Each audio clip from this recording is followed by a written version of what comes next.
Hello all.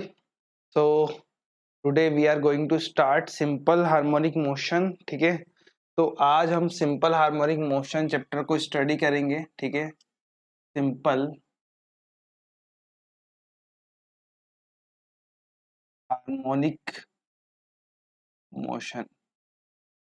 Okay, तो first thing, simple harmonic motion is basically a part of mechanics. ठीक है, simple harmonic motion जो है basically part है किसका? मैकेनिक्स का ही पार्ट है. सिंपल हार्मोनिक मोशन चैप्टर किस लिए इम्पोर्टेंट है, क्या इम्पोर्टेंस है इस चैप्टर की?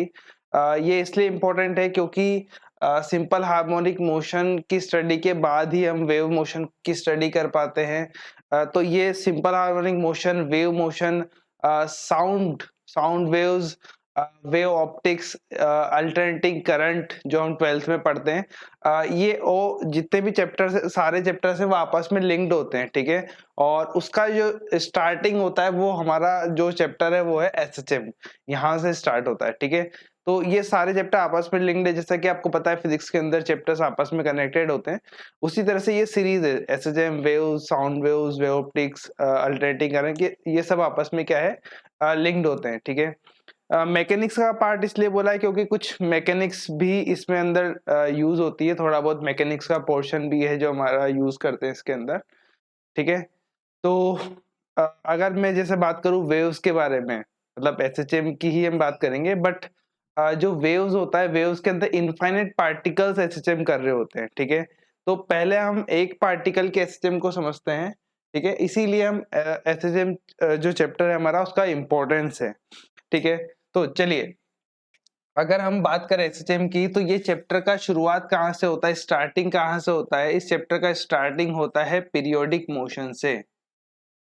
ओके, पीरियोडिक मोशन, इस चैप्टर की जो शुरुआत है बेटा वो होती है पीरियोडिक मोशन से.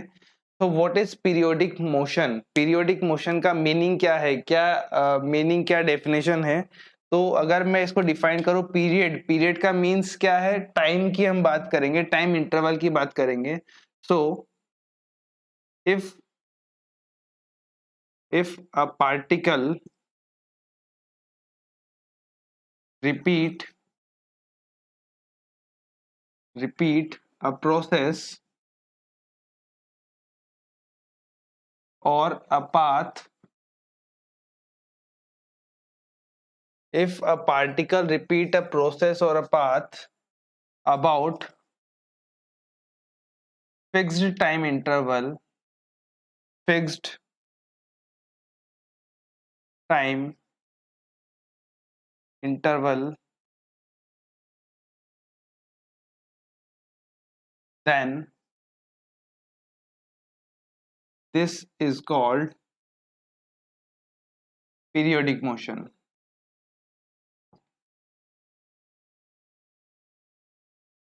ओके, सो अगर कोई पार्टिकल रिपीट करता है खुद के प्रोसेस को या फिर पाथ को एक फिक्स टाइम इंटरवल के अंदर, ध्यान से देखिएगा, अगर कोई पार्टिकल अपने पाथ को एक फिक्स्ड टाइम इंटरवल के अंदर बार बार रिपीट करता है, then this motion is called periodic motion. इस मोशन को हम क्या बोलते हैं? पीरियोडिक मोशन बोलते हैं. एक एग्जांपल से हम इसको समझते हैं. देखिए, यूनिफॉर्म सर्कुलर मोशन, फर्स्ट जो एग्जांपल होगा इस मोशन को अंडरस्टूड करने के लिए, अंडरस्टैंड करने के लिए, that is uniform circular motion. Uniform circular motion आपको अच्छे से क्लियर होगा. अगर कोई पार्टिकल किसी सर्कुलर पाथ के ऊपर, अगर कोई पार्टिकल की सर्कुलर पाथ के ऊपर एक कांस्टेंट स्पीड के साथ, v यहाँ पर कांस्टेंट है, अगर कोई पार्टिकल एक सर्कल में कांस्टेंट स्पीड के साथ घूम रहा है, तो वो किसका एग्जांपल होगा बेटा? पीरियोडिक मोशन का, क्योंकि वो सेम टाइम इंटरवल के अंदर सेम पाथ को बार बार रिपीट कर रहा है. मतलब फॉर एग्जांपल इस पार्टिकल का जो सर्कल में घूम रहा है उसका time period for example T है, तो वो टी टाइम के बाद बार बार उसी पोजीशन से निकलता है. मतलब टी टाइम से यहां से चलना शुरू किया, तो टी टाइम के बाद वापस से घूम घूम कर वो सेम पाथ को बार बार फॉलो कर रहा है. तो this is the example of periodic motion. और इसके अलावा क्या हो सकता है? इसके अलावा अगर हम एग्जांपल की बात करें, फॉर एग्जांपल इस तरह से मान लीजिए हमारा कोई फैन है. ठीक है, और ये इसकी ब्लेड्स हो गई, इस तरह से, ठीक है। और हमने मान लीजिए किसी भी एक ब्लेड के ऊपर एक पार्टिकल को मार्क कर दिया है, ठीक है। और ये जो फैन है किसी कांस्टेंट ओमेगा से रिवॉल्व कर रहा है। Omega constant, omega is angular speed, constant omega angular speed से घूम रहा है। तो ये जो पार्टिकल होगा बेटा, वो इसका पाथ कैसा होगा, एक सर्कुलर पाथ होगा। ये जो पार्टिकल एक सर्कुलर पाथ के ऊपर घूम रहा होगा। अगर इस फैन का स्पीड कांस्टेंट है तो ये सेम टाइम इंटरवल पर सेम पाथ को बार बार रिपीट कर रहा है। Then this is the also example of periodic motion. और क्या हो सकता है, जितने भी प्लैनेट्स है वो सन के अबाउट रिवॉल्व कर रहे हैं, जितने भी प्लैनेट्स है वो सन के अबाउट रिवॉल्व कर रहे होते हैं सेम टाइम पीरियड के अबाउट। जैसे कि अर्थ है, अर्थ सन के अबाउट रिवॉल्व कर रहा होता है। हर 365 डेज के अंदर वो वापस से सेम पोजीशन से घूमते निकलता है, ठीक है। तो वो भी पीरियोडिक मोशन का एक एग्जांपल होगा, ठीक है। खैर, चलिए फर्दर ऑन आगे बढ़ते हैं हम। ये पीरियोडिक मोशन हो गया। अब इसका एक स्पेशल टाइप है जिसकी हम बात करेंगे। देखिए, मान लीजिए कि मैं एक एग्जांपल लेता हूं इस तरह से। ये हमारा सिंपल पेंडुलम है, ठीक है। सिंपल पेंडुलम का मोशन आपको पता है किस तरह का होता है। सिंपल पेंडुलम का मोशन इस तरह का है कि वो to and fro type motion कर रहा है इस तरह से, ठीक है। ऊपर जा रहा है, नीचे आ रहा है, इस तरह का मोशन कर रहा है। तो ये हमारा सिंपल पेंडुलम ऊपर जा रहा है, फिर नीचे आ रहा है, ऊपर जा रहा है, नीचे आ रहा है। फॉर एग्जाम्पल हमने मान के चला है कोई एनर्जी का लॉस वगैरह नहीं हो रहा है। तो ये इस तरह से अपने सेम पाथ को बार बार रिपीट कर रहा है, सेम टाइम इंटरवल पर सेम पाथ को रिपीट कर रहा है, ठीक है। और एग्जांपल लेते हैं, देख लीजिए। मान लेते हैं कि इस तरह से यहाँ पर हमने एक पार्टिकल रखा, ठीक है।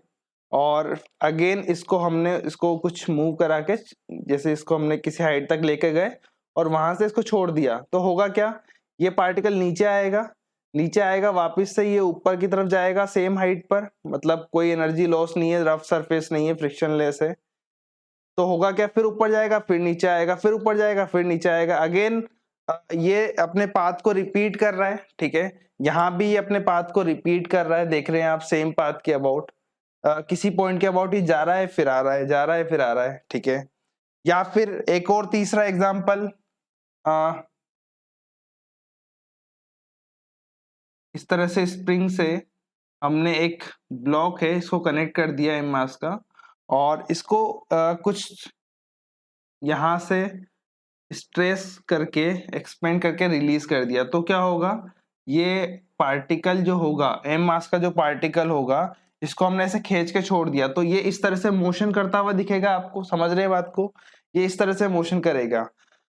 अब यहाँ पर इन तीनों टाइप के जो मोशन आपको दिख रही है, जो तीनों एग्जाम्पल मैंने लास्ट में लिए हैं, इन तीनों एग्जाम्पल में एक बात कॉमन है। क्या कॉमन है बेटा, इन तीनों बात में एक बात ये कॉमन है कि जो पार्टिकल है वो सेम पाथ को रिपीट कर रहा है सेम टाइम इंटरवल के अंदर, बट वो एक बार जा रहा है, फिर वो आ रहा है, एक बार जा रहा है, फिर आ रहा है। मतलब अगर मैं कोई भी एक पोजीशन लेता हूं तो उसके अबाउट इसका पोजीशन एक बार जाते समय होगा, एक बार आते टाइम होगा, ठीक है। यहाँ पर भी अगर आप देखेंगे तो पार्टिकल किसी टाइम पर ऊपर जा रहा होगा, किसी टाइम पे नीचे जा रहा होगा। मतलब सेम पॉइंट को बार बार क्रॉस कर रहा है पार्टिकल, एक बार इस डायरेक्शन में क्रॉस कर रहा है, एक बार इस डायरेक्शन में क्रॉस कर रहा है। जबकि इन वाले एग्जांपल्स के अंदर पार्टिकल वापस से रिपीट नहीं कर रहा था। यहाँ पर क्या चीज सेम थी इन दोनों टाइप के अंदर, sense of rotation. Sense of rotation जो था वो बिल्कुल सेम था। सेंस ऑफ रोटेशन मतलब इनके घूमने का तरीका, सेम डायरेक्शन में घूम रहे थे बार बार, ये भी सेम डायरेक्शन के अबाउट घूम रहा है। ऐसा नहीं हो रहा कि पंखा पहले, फैन पहले आगे घूम रहा है फिर वो पीछे घूमने लगा। यहाँ पर सेंस ऑफ रोटेशन सेम है, बट यहाँ सेंस ऑफ रोटेशन सेम नहीं है। तो इस टाइप का जो मोशन होता है, ये जो तीनों एग्जाम्पल है, ये एग्जाम्पल है बेटा to and fro type of motion के। इसके एग्जाम्पल है to and fro type of motion ये परफॉर्म कर रहे हैं। और इसी टू एंड फ्रो टाइप के मोशन को हम क्या बोलते हैं बेटा, इसी टू एंड फ्रो टाइप के मोशन को हम बोलते हैं ऑसिलेटरी मोशन।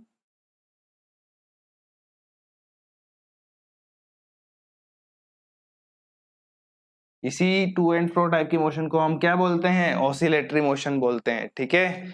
तो बात कहाँ से शुरू हुई थी, पीरियोडिक मोशन से।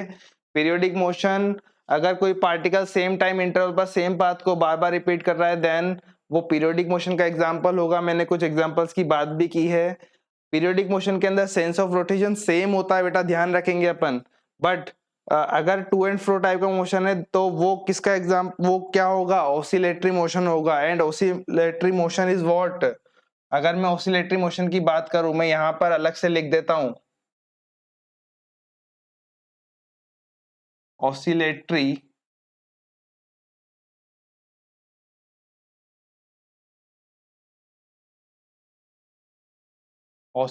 Motion is a special case of periodic motion, special case, special type of periodic motion, ठीक है। तो इस बात को ध्यान रखेंगे आप, मैंने स्टार लगा दिया है यहाँ पर कि ऑसिलेटरी मोशन पीरियोडिक मोशन का ही एक टाइप है, ठीक है। तो कुछ इंपॉर्टेंट पॉइंट्स जो हमको याद रखने हैं, ये बात आपको क्लियर होगा जो मैंने यहाँ पर लिखा है। चलिए आगे बढ़ते हैं।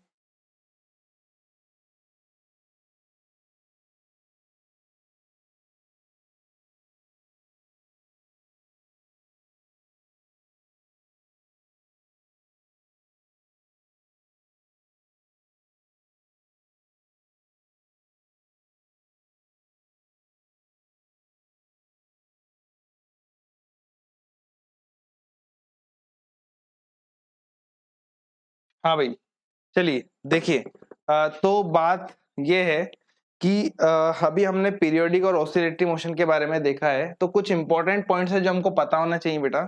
दैट, क्या इंपॉर्टेंट पॉइंट्स है जो आपको याद रखने हैं कि all periodic motion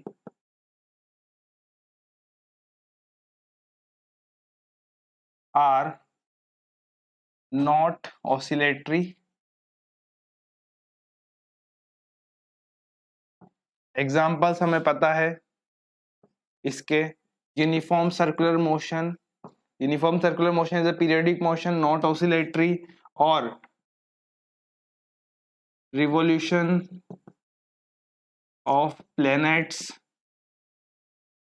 about sun, और भी हो सकते हैं एक्सेट्रा। ये जो हमने लिखा है revolution of planet about sun, it is also example of periodic motion not oscillatory motion, ठीक है। सेकंड इंपॉर्टेंट बात, all oscillatory motions,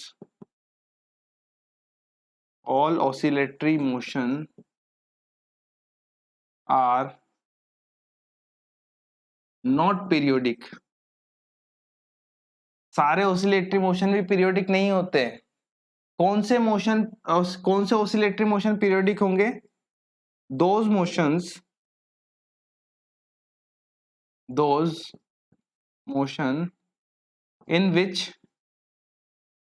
which no energy loss, no energy loss, जिन ऑसिलेटरी मोशन के अंदर एनर्जी का लॉस नहीं हो रहा होगा वो पीरियोडिक मोशन होंगे। देखिएगा, नो एनर्जी लॉस, मैंने यहाँ पर अंडरलाइन भी किया है।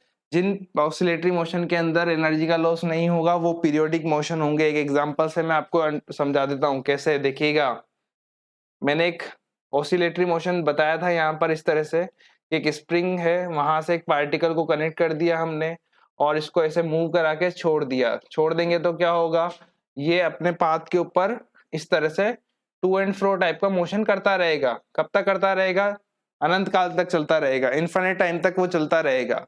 लेकिन फॉर एग्जांपल मान लीजिए कि ये ब्लॉक जिस सरफेस के ऊपर रखा है, ये ब्लॉक जिस सरफेस के ऊपर रखा है, अगर वो सरफेस रफ है, अगर वो सरफेस क्या है बेटा, रफ है, तो क्या होगा, वो रफ सरफेस की वजह से इसका धीरे धीरे धीरे धीरे धीरे धीरे इसका स्पीड क्या होने लगेगा, कम होने लगेगा।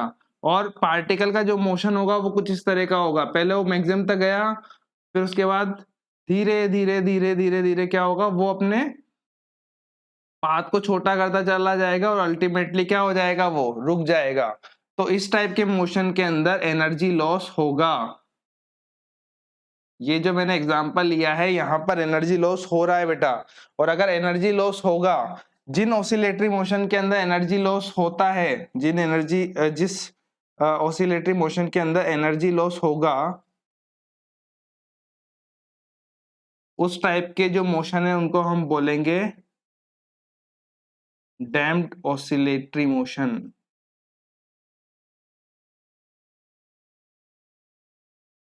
डैम्प्ड ऑसिलेटरी मोशन, ठीक है। और इसको भी हम पढ़ते हैं, बट चैप्टर के एंडिंग में पढ़ते हैं, ठीक है। जिन मोशन के अंदर एनर्जी का लॉस होगा वो डैम्प्ड ऑसिलेटरी मोशन के अंदर आते हैं। इस चैप्टर इसको भी हम पढ़ते हैं, बट वो एसएचएम के लास्ट पोर्शन में हम उसको पढ़ते हैं, ठीक है। बट अभी याद रखेंगे, जितने भी पीरियोडिक मोशन है वो ऑसिलेटरी नहीं होते। एग्जाम्पल मैंने बता दिया है। जितने ऑसिलेटरी मोशन है वो भी पीरियोडिक नहीं होते। जिनके अंदर एनर्जी लॉस हो रहा है वो नहीं होंगे। जिनके अंदर एनर्जी लॉस नहीं हो रहा है वो ऑसिलेटरी मोशन पीरियोडिक होंगे। जैसे कि हमने अभी सिंपल पेंडुलम की बात की, अगर एनर्जी लॉस नहीं हो रहा है तो वो पीरियोडिक भी होगा, ठीक है। और भी एग्जाम्पल, जैसे अगर ये रफ सरफेस नहीं होता, स्मूथ सरफेस होता, तो भी ये पीरियोडिक का एग्जाम्पल होता, ठीक है। चलिए आगे बढ़ते हैं। तो हमें यहाँ पर किसके बारे में बेटा बात करनी है, हमें बात करनी है एसएचएम के बारे में, ठीक है। तो उसी के ऊपर आ रहे हैं हम। ऑसिलेटरी मोशन हमने पढ़ा, तो अगला जो टॉपिक होगा हमारा इस चैप्टर के ऊपर, अगला टॉपिक होगा बेटा इक्वेशन ऑफ ऑसिलेटरी मोशन, ठीक है।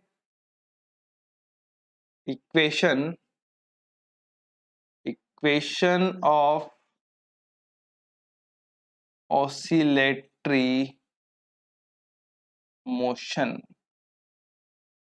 ठीक है। Equation of oscillatory motion.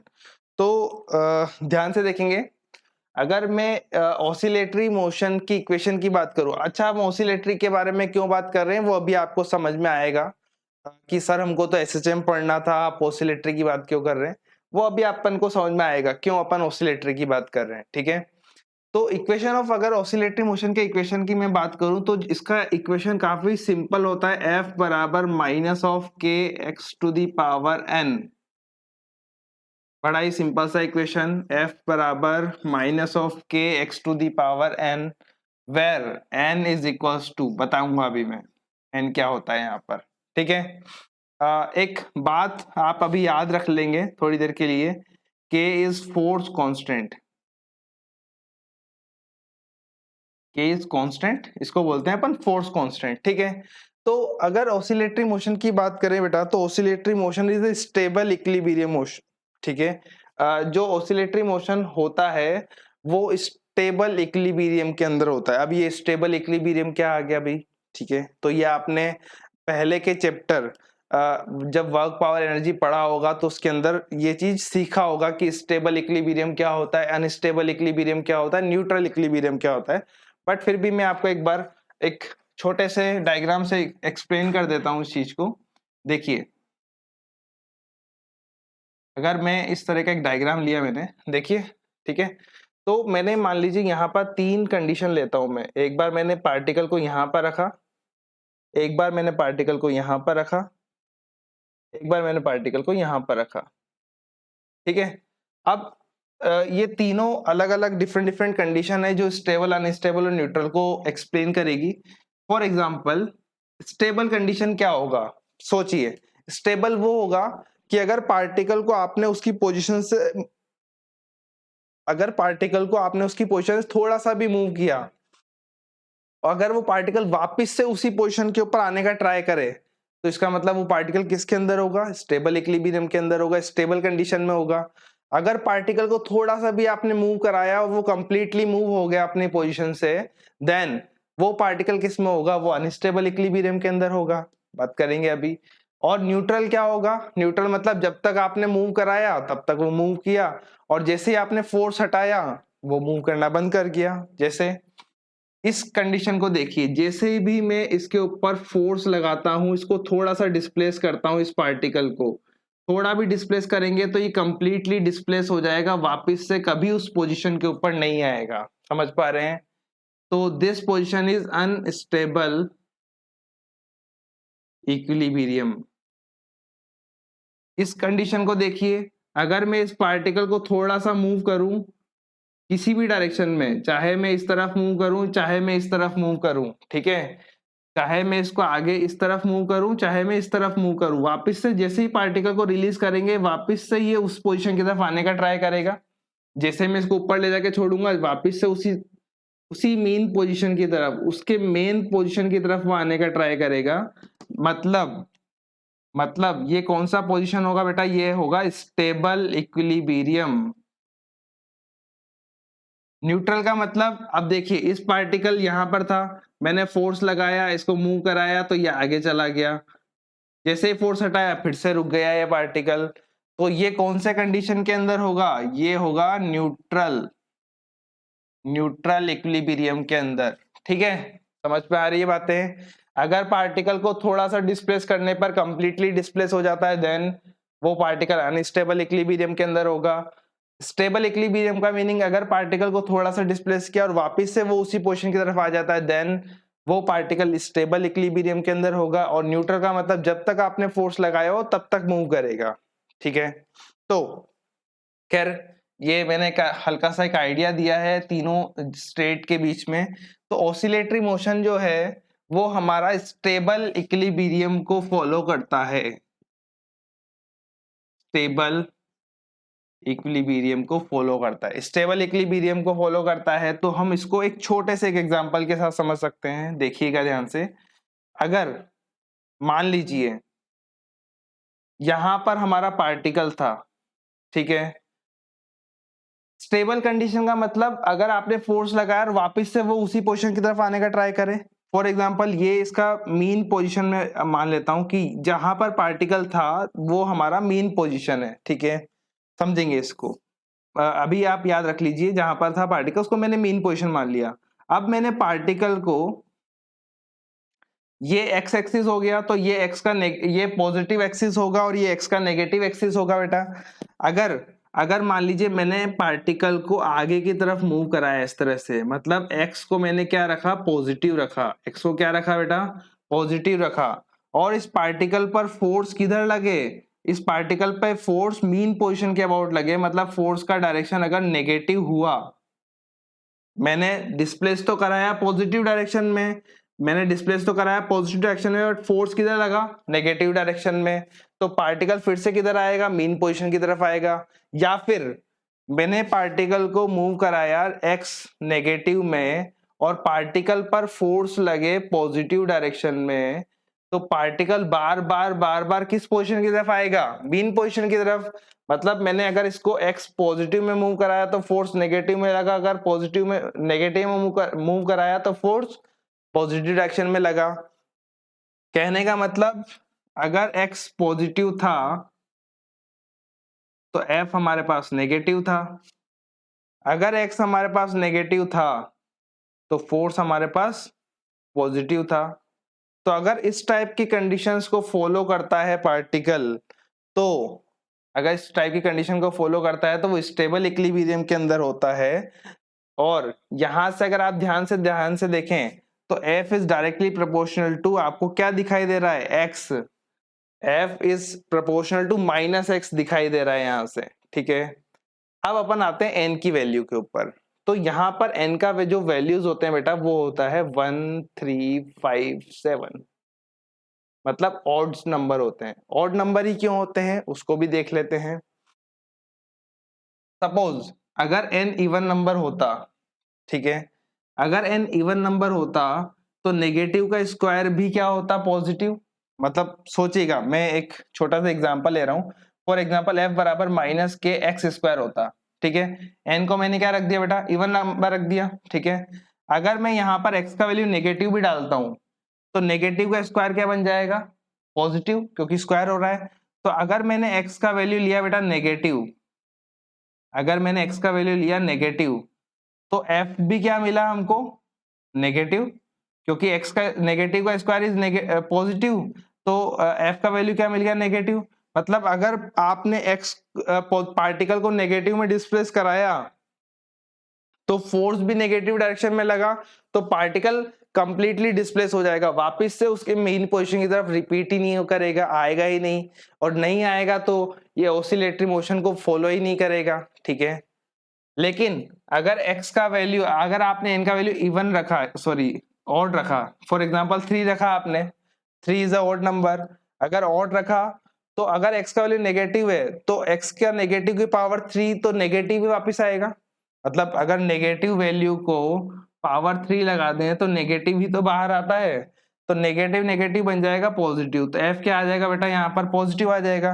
और ये बात हमारा ऑसिलेटरी परफॉर्म करने के लिए, ऑसिलेटरी मोशन परफॉर्म करने के लिए सही है कि अगर x नेगेटिव है तो f पॉजिटिव होना चाहिए, और x पॉजिटिव है तो f नेगेटिव होना चाहिए, ठीक है।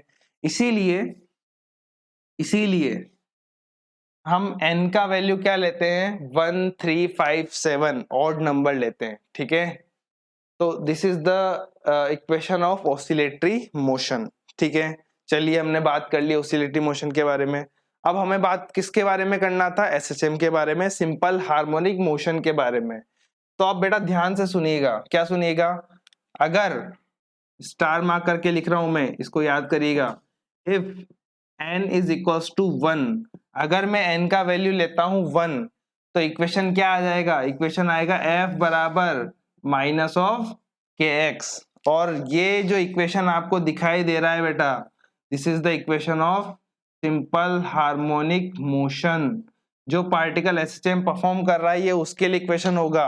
मतलब क्या दिखाई दे रहा है आपको, यहां पर मैं लिख भी देता हूं, it is a special case of oscillatory motion,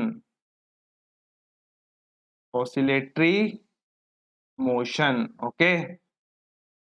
ये एक स्पेशल केस है ऑसिलेटरी मोशन का, जब n का वैल्यू आप 1 पुट करते हैं तो इक्वेशन आता है f बराबर माइनस के x. This is the equation of SHM. मतलब अगर फोर्स और x लीनियरली वेरी कर रहे हैं, ध्यान सुनिएगा, इसका मतलब जो फोर्स है और x है अगर लीनियरली वेरी कर रहे हैं, देखिए पावर दोनों का 1 दिख रहा होगा, तो इस टाइप का जो इक्वेशन है वो किसका इक्वेशन होता है बेटा, सिंपल हार्मोनिक मोशन का इक्वेशन होता है, ठीक है।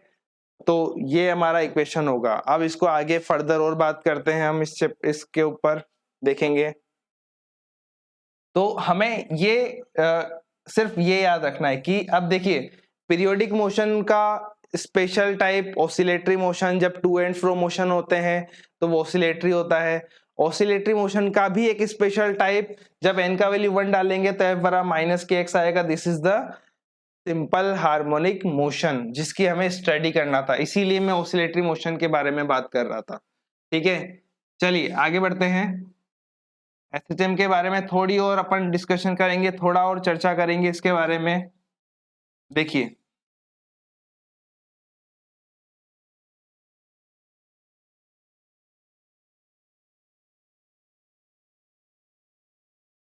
हाँ बेटा, तो हमने बात करा कि जो एसएचएम का इक्वेशन हमारे पास आया वो आया एफ बराबर माइनस ऑफ के एक्स, ठीक है। थोड़ा सा मैं इसके बारे में और बात कर लेता हूं आपसे। अगर इस तरह से देखिए, अगर x का वैल्यू 0 था, अब x कहां से मेजर करते हैं, अगर कोई पार्टिकल यहां पर रखा है, ठीक है, इसको बोलते हैं हम मीन पोजीशन, ठीक है। मीन पोजीशन को मैं डिफाइन करता हूं, अगर x का वैल्यू 0 है, किसी भी डिस्टेंस को हम मीन पोजीशन से मेजर करेंगे, ये हमारा मीन पोजीशन है। अगर यहां से इस पोजीशन के ऊपर x को हम यहां से मेजर करना शुरू करते हैं, अगर पार्टिकल मीन पोजीशन पर ही है तो वहां पर x क्या होगा बेटा, 0 होगा। और अगर x 0 होगा तो f का वैल्यू भी क्या होगा, 0। समझ रहे बात को, अगर पार्टिकल मीन पोजीशन पर होगा तो x का वैल्यू अगर 0 है यहाँ पर तो f का वैल्यू भी क्या होगा, 0। इसका मतलब एक्सेलेरेशन भी क्या होगा, 0 होगा, ठीक है। समझ रहे हैं बातों को। तो अगर पार्टिकल मान लीजिए इस तरह से आगे की तरफ मूव करता है, मीन पोजीशन से आगे की तरफ जा रहा है, मतलब वेलोसिटी का डायरेक्शन इस तरफ होगा, तो अब अगर x को आप बढ़ा रहे हैं बेटा, जैसे कि आप यहां से ये x बराबर 0 वाला कंडीशन है, x बराबर 0 वाला कंडीशन है ये, और अगर यहां से x को आप बढ़ाते जा रहे हैं, x को अगर बढ़ा रहे हैं तो फोर्स का वैल्यू भी बढ़ता जा रहा है, बट नेगेटिव साइन का मतलब क्या होगा कि इसके ऊपर जो फोर्स है वो पीछे की तरफ होगा, मतलब रिटार्डेशन भी क्या होगा, पीछे की तरफ होगा। ठीक है, रिटार्डेशन भी पीछे की तरफ होगा, और x के बढ़ने के साथ ही f का वैल्यू क्या होता जा रहा है, बढ़ता जा रहा है, मतलब यहाँ पर जो रिटार्डेशन होगा वो भी क्या होगा, बढ़ता चला जाएगा, मतलब जो रिटार्डेशन है a वो भी बढ़ता चला जाएगा, और वेलोसिटी का वैल्यू क्या करता चला जाएगा भैया, डिक्रीज, क्योंकि एक्स वेलोसिटी आगे और एक्सेलरेशन पीछे, धीरे धीरे धीरे इसका स्पीड डिक्रीज होता जाएगा, और एक पॉइंट आएगा जब वेलोसिटी कितना हो जाएगा, 0। जब वेलोसिटी 0 हो जाएगा, जहां तक कि मैक्सिमम गया, जहां वेलोसिटी 0 हो गया, उस पॉइंट को हम क्या बोलते हैं, उस पॉइंट को बोलते हैं हम एक्सट्रीम पॉइंट। ठीक है, एक्सट्रीम पॉइंट बोलते हैं उसको। अब क्या होगा, अब पार्टिकल रुकेगा तो नहीं यहाँ पर, क्योंकि उसके ऊपर फोर्स तो अभी भी लग रहा था, फोर्स तो अभी भी लग रहा है, उस फोर्स की वजह से वापस से क्या करेगा, ये स्पीड बढ़ाना शुरू करेगा। क्या होगा, यहाँ पर आके रुका, अब इसका वेलोसिटी क्या होने लगेगा बेटा, बढ़ने लगेगा, क्योंकि एक्सलेशन भी उसी डायरेक्शन में नेगेटिव में, और एक्सलेशन डिक्रीज करने लगेगा। क्यों, क्योंकि यहां तक आते आते x 0 हो जाता है, x 0 मतलब फोर्स 0। जैसे ही पार्टिकल इस तरफ आएगा, वापस से मीन पोजीशन की तरफ आएगा, तो रिटार्डेशन डिक्रीज करने लगेगा, a का वैल्यू डिक्रीज करेगा, बट वेलोसिटी बढ़ता चला जाएगा, और यहां तक पहुंचते पहुंचते वेलोसिटी अपनी मैक्सिमम वैल्यू को गेन कर चुका होगा, मैक्सिमम वैल्यू को गेन कर चुका होगा। ठीक है, उसके बाद क्या होगा, पार्टिकल अभी रुकेगा नहीं, ऐसा नहीं कि यहां पर आते ही फोर्स 0 हो गया तो पार्टिकल रुक गया, पार्टिकल नहीं रुकेगा, क्योंकि पार्टिकल अपनी मैक्सिमम वैल्यू को गेन कर चुका है।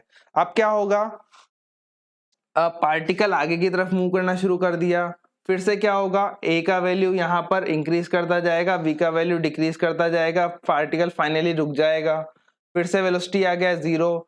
अगेन इस पॉइंट को बोलते हैं नेगेटिव एक्सट्रीम, इसको हम बोलते हैं पॉजिटिव एक्सट्रीम पॉइंट, और इसको बोलते हैं हम नेगेटिव एक्सट्रीम पॉइंट। ठीक है, फिर पार्टिकल रुकेगा नहीं, फिर से उसके ऊपर फोर्स लगने लगेगा, और पार्टिकल अगेन बट इधर चलता शुरू करेगा, वेलोसिटी बढ़ेगा, एक्सेलरेशन घटेगा। ठीक है, तो बात क्या सीखी हमने यहाँ पर, कि मीन पोजीशन के अबाउट वेलोसिटी क्या होती है, मैक्सिमम होती है, और एक्सट्रीम पॉइंट के अबाउट एक्सेलरेशन क्या होता है, मैक्सिमम। यहाँ भी मैक्सिमम और यहाँ भी क्या होगा, मैक्सिमम। दो पॉइंट है जहां तक पार्टिकल मैक्सिमम जा रहा है, दैट इज पॉजिटिव एक्सट्रीम और नेगेटिव एक्सट्रीम। एक बात और हम डिफाइन करेंगे, मीन पोजीशन जहां पर x का वैल्यू 0 होता है, एक्सट्रीम मीन पोजीशन से एक्सट्रीम पोजीशन का जो डिस्टेंस होता है, that is the maximum displacement of particle A, इसको हम बोलते हैं एम्पलीट्यूड। क्या बोलते हैं बेटा, एम्पलीट्यूड, एम्पलीट्यूड ऑफ पार्टिकल, मतलब मीन पोजीशन से एक्सट्रीम पोजीशन का जो मैक्सिमम डिस्प्लेसमेंट होगा, दैट इज एम्पलीट्यूड, और एम्पलीट्यूड पर जाकर वेलोसिटी क्या हो जाती है, 0। ठीक है, तो कुछ कुछ बेसिक कहानी समझ में आ रही है, क्या एसएचएम हो रहा है, एक पार्टिकल है, अगर एक लाइन के अबाउट मोशन हो रहा है इस तरह से, इस लाइन के अबाउट मोशन हो रहा है इस तरह से, ठीक है, देख रहे हैं आप, तो इस टाइप का जो मोशन होगा उसे हम बोलेंगे सिंपल हार्मोनिक मोशन। कुछ टर्म्स हमने डिफाइन करी है, मीन पोजीशन, मीन पोजीशन के ऊपर x 0 होता है, फोर्स भी 0 होता है, वेलोसिटी मैक्सिमम होती है, दो पोजीशन होती है, पॉजिटिव एक्सट्रीम और negative extreme, positive extreme negative extreme दोनों पर एक्सेलरेशन क्या होता है, मैक्सिमम होता है, और मीन पोजीशन से एक्सट्रीम का जो डिस्टेंस होता है, दैट इज एम्पलीट्यूड। ठीक है, चलिए, अगर यहां तक हमको बातें क्लियर हैं तो थोड़ी सी डिस्कशन और करेंगे हम। एसएसएम का इक्वेशन हम फाइनली डिराइव करेंगे यहाँ पर। ठीक है, तो कैसे कर सकते हैं, ध्यान से सुनिएगा। लेट सपोज अ कंडीशन, एक कंडीशन हम अज्यूम करते हैं, अज्यूम एक कंडीशन हम अज्यूम करेंगे, क्या अज्यूम करेंगे बेटा, कि ये हमारा सिंपल लाइन हो गया जिसके बाद पार्टिकल मूव कर रहा है, this is the mean position. हमने क्या अज्यूम किया कि particle t equals to zero पर, t इक्वल्स टू जीरो पर यहां से चलना शुरू कर रहा है इस तरह से, ठीक है। हमने क्या अज्यूम किया कि t इक्वल्स टू जीरो पर पार्टिकल यहां से चलना शुरू कर रहा है, और ये जो डिस्टेंस है बेटा वो यहां से कितनी दूरी पर है, x नॉट डिस्टेंस पर है, ठीक है। ये हमने अज्यूम किया है कंडीशन, और ये हमारा पॉजिटिव एक्सट्रीम हो गया प्लस a, और ये हमारा नेगेटिव एक्सट्रीम हो गया माइनस a, ठीक है। तो ये कंडीशन हमने अज्यूम किया है कि t बराबर जीरो पर पार्टिकल इनिशियली कितनी दूरी पर है, x नॉट दूरी पर है, ठीक है। तो चलिए देखते हैं।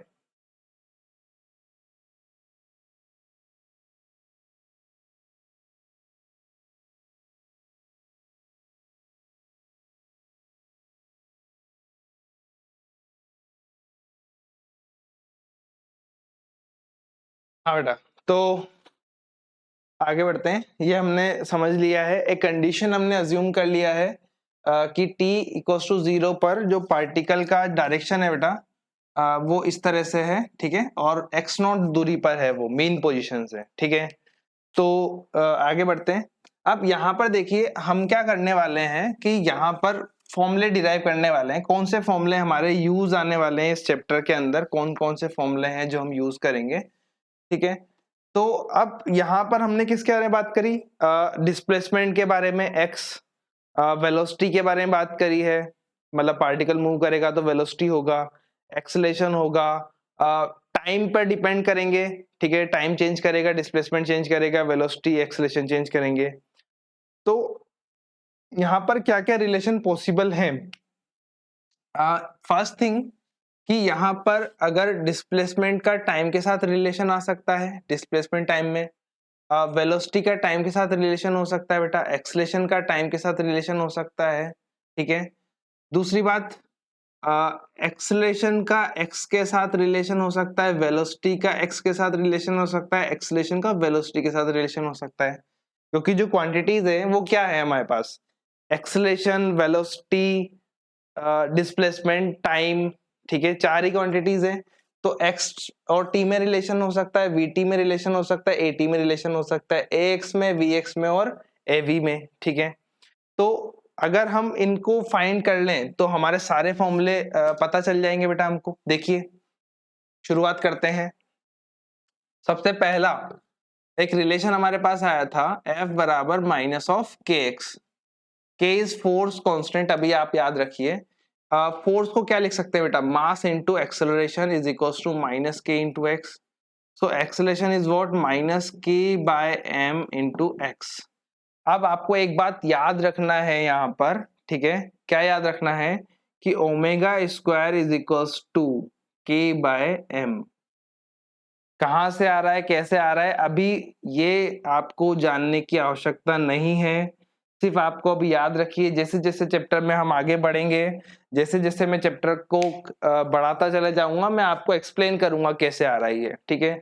बट अभी याद रखिए omega square equals to K by M होता है, ठीक है। तो हमारे पास जो पहला रिलेशन आता हुआ दिख रहा होगा, जल्दी से देखिए, ए बराबर आ रहा है minus of omega square x. This is the first relation जो कि ए और एक्स में आपको दिखाई दे रहा होगा। ए और एक्स में पहला रिलेशन आपको दिखाई दे रहा होगा, ठीक है। फर्स्ट रिलेशन आ गया है हमारे पास। अब देखिए एक्सेलेरेशन एक्स पर डिपेंड कर रहा है, वेरिएबल है, एक्स चेंज करेगा तो ए भी चेंज करेगा। तो हम क्या कर सकते हैं बेटा, यहाँ पर वैल्यूज पुट कर सकते हैं। क्या वैल्यूज पुट कर सकते हैं, हम ए का फॉर्मूला लिख सकते हैं। ए बराबर हमने पढ़ा है क्या होता है, वी डीवी अपॉन dx होता है, वी डीवी बाई dx होता है ए का वैल्यू। तो हम इसका ही यूज करेंगे, फॉर्मूले का पुट करेंगे यहाँ पर बेटा। तो ये आ जाएगा v dv by dx is equals to minus of omega square x, ठीक है। यहां से dx को हटाइए और यहाँ पर भेज दीजिए, दोनों तरफ इंटीग्रेट करेंगे बेटा। लिमिट देखिएगा, जब x का वैल्यू कितना था, x का वैल्यू एक्स और v का रिलेशन आपको देखना है, तो ऐसे कर सकते हैं। एक मिनट देखिए, इसको इसको ऐसे देखिए कि इनिशियली पार्टिकल एक्स नोट पर था, इसका स्पीड कुछ v मान लेते हैं, और जब पार्टिकल ए पर जाएगा एक्सट्रीम पर तो वेलोसिटी क्या हो जाती है, जीरो। यह भी हमने जस्ट पढ़ा था कि एक्सट्रीम पर वेलोसिटी जीरो होता है, अभी जस्ट हमने क्लियरली पढ़ा था इस चीज को। तो x के वैल्यू x नोट पर वेलोसिटी v है, और जब x का वैल्यू a के बराबर हो जाएगा, एम्पलीट्यूड के बराबर हो जाएगा, तो वेलोसिटी कितना हो जाएगा, जीरो।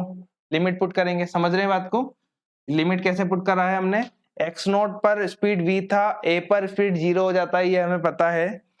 v का इंटीग्रेशन बेटा क्या हो जाएगा, v square by two, limit जाएगा v से लेकर जीरो तक, is equals to minus of omega square, x का हो जाएगा x square by two, limit जाएगा x नोट से a तक। ठीक है, तो ध्यान से देखिए, तो टू से तो टू कैंसिल आउट होता हुआ दिख ही रहा है आपको। माइनस साइन आ रहा है तो पहले लोअर लिमिट डाल देंगे।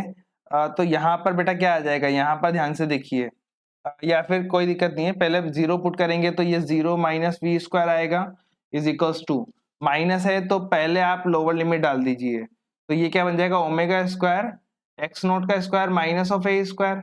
ठीक है, माइनस साइन की वजह से क्या होगा, माइनस साइन की वजह से ये आगे पीछे हो जाएंगे, तो v square is equals to omega square a square minus of x naught square. ठीक है, तो एक मिनट, एक्स नोट नहीं, किसी भी जनरल कंडीशन पर देखना है ना, किसी भी जनरल कंडीशन पर एक्स हमको लेना होगा। ठीक है, तो v का वैल्यू क्या आ जाएगा बेटा, v का वैल्यू आ जाएगा omega root a square minus of x square. ठीक है, this is the relation between v and x, this is the relation between v and x। Second relation और आ चुका है हमारे पास, ध्यान से देखेंगे, पहला रिलेशन a और x के बीच में, दूसरा रिलेशन v और x के बीच में आ चुका है। ठीक है, तो आगे बढ़ते हैं, हटा आगे बढ़ते हैं यहाँ पर। तो हमें यहाँ पर a और x में और v और x में रिलेशन मिल चुका है। अब x और t में रिलेशन फाइंड करने की कोशिश करेंगे, कैसे, देखिए मैं इसे रफ कर देता हूं।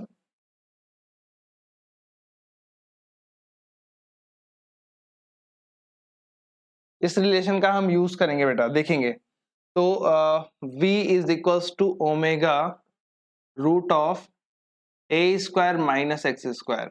नाउ v को हम क्या लिख सकते हैं बेटा, dx बाई डी टी, ये बात हमें पता है, v बराबर हम लिख सकते हैं dx अपॉन डी टी। तो यहां से v की जगह पर हम पुट करेंगे dx अपॉन डी टी, तो this is equals to omega root of a square minus of x square, cross multiply करेंगे तो dx upon root of a square minus of x square is equals to omega d t. Now integrate करेंगे दोनों तरफ। अब ध्यान से देखिए, जब t का वैल्यू जीरो था, जब t का वैल्यू जीरो था तो x का वैल्यू कितना था, x नॉट। जब t का वैल्यू जीरो था तब x का वैल्यू था x नॉट, और जब t का वैल्यू t हो जाएगा तो x का वैल्यू कितना हो गया, x। ठीक है, तो देखिए,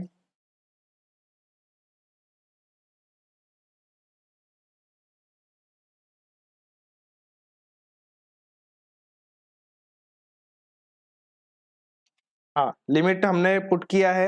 अब root of a square minus x square का इंटीग्रेशन आपको पता होना चाहिए बेटा, क्या होता है इसका इंटीग्रेशन, अगर नहीं पता है तो मैं बता देता हूं, इसका इंटीग्रेशन होता है साइन इनवर्स एक्स अपॉन ए।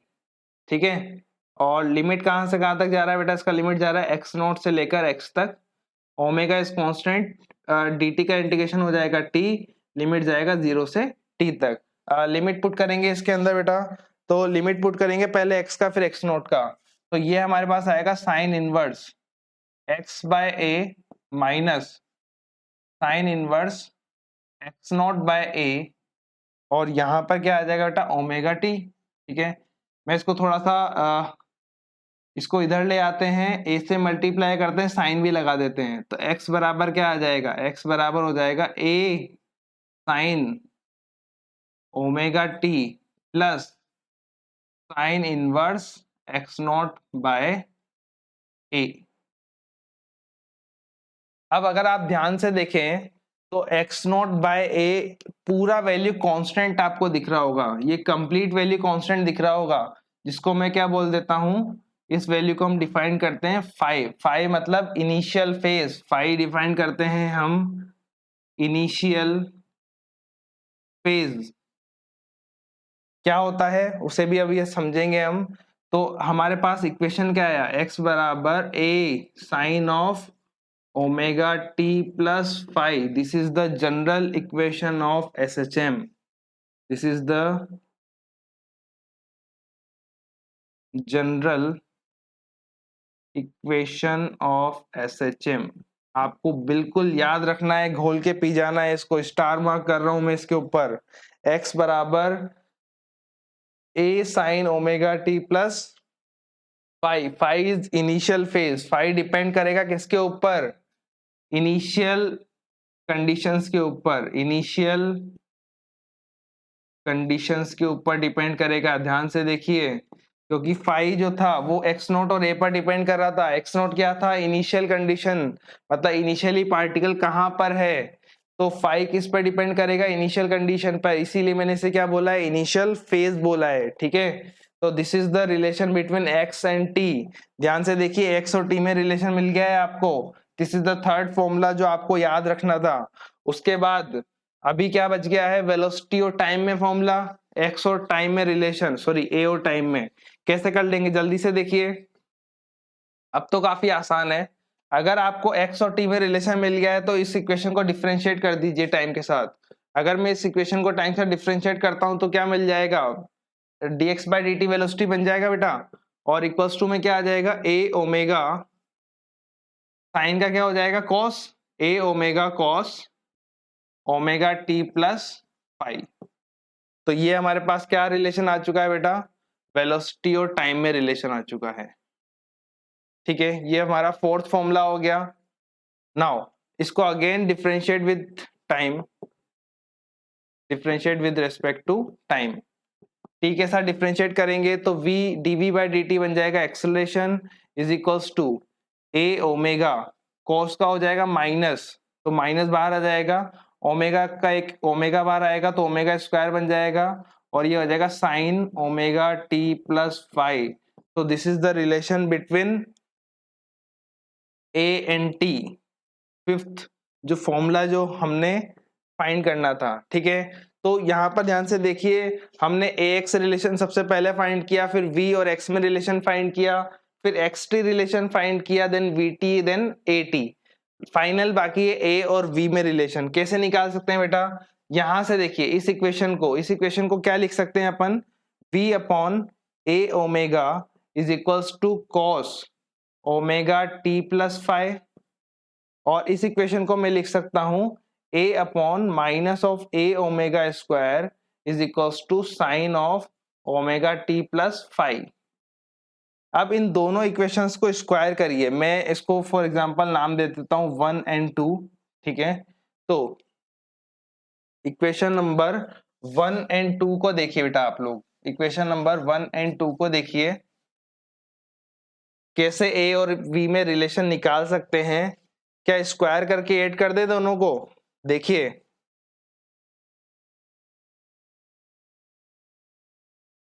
अगर मैं 1 का स्क्वायर करके 2 के स्क्वायर में ऐड कर देता हूं तो ये हमारे पास क्या बन जाएगा, ये बन जाएगा v square upon a omega square plus a square upon a square omega 4, या ठीक है इज इक्वल्स टू 1। यहाँ पे भी एक काम करिए, स्क्वायर लगा ही दीजिए दोनों तरफ। ठीक है, तो this is the fifth relation जो हमें यहाँ पर, सिक्स्थ रिलेशन जो हमें फाइंड करना था। ठीक है, तो अब ध्यान से देखिए, हमने 6 रिलेशन पूरे कंप्लीटली फाइंड कर लिए हैं। तो काफी कुछ हमने कवर कर लिया है इस टॉपिक के अंदर, इस लेक्चर के अंदर।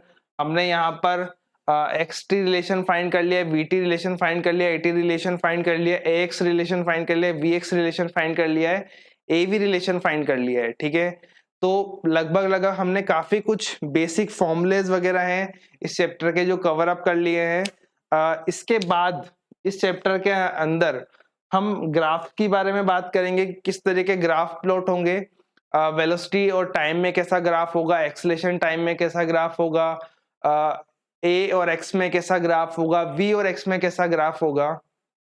तो हम ग्राफ के बारे में डिस्कशन करेंगे। देन फर्दर हम फेज के बारे में बात करेंगे, जो कि इस चैप्टर का बहुत ही इंपॉर्टेंट पार्ट है, ठीक है। फेज कैसे फाइंड करना होगा, क्योंकि फेज बहुत इंपॉर्टेंट है। इनिशियल फेज जो हमने फाई की बात करी थी, इसी के बारे में हम डिस्कशन करेंगे अगले चैप्टर के लेक्चर के अंदर। ओके, तो अभी इतना ही रखेंगे हम इस लेक्चर के अंदर, ठीक है। Thank you.